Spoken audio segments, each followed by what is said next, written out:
Assalomu alaykum bizani kuzatib turgan barchaga.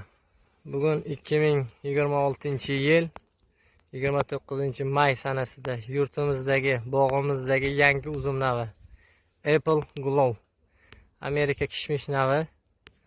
Xudo xolasa bu birinchi yilgi nishona hosillari. O'sishlari navini o'rtacha. Xudo xolasa bu birinchi nishona hosil. Pishgandan keyin yanada ma'lumotlarimiz ortig'i bilan bo'ladi. Hozirchaki ma'lumotlarimiz shuki, inshaalloh bu Apple Glow navimiz kishmish urug'siz nav hisoblanadi. Ta'midan olma ta'mi keladi deb aytilgan.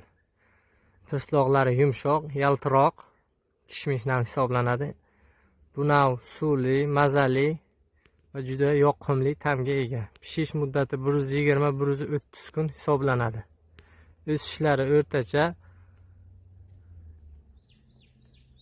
oltinday to'g'lanadigan nav bo'ladi, xudo xolasa bu. Inshaalloh bu navimizni pishdiki nishona hosillari, ta'mlari haqida yana bir ma'lumot beramiz. Mevasining og'irligi 19 gram hisoblanadi. Inshaalloh bu Amerika kishmish navimizni yana pishganlarini ko'rsatamiz. Apple Glow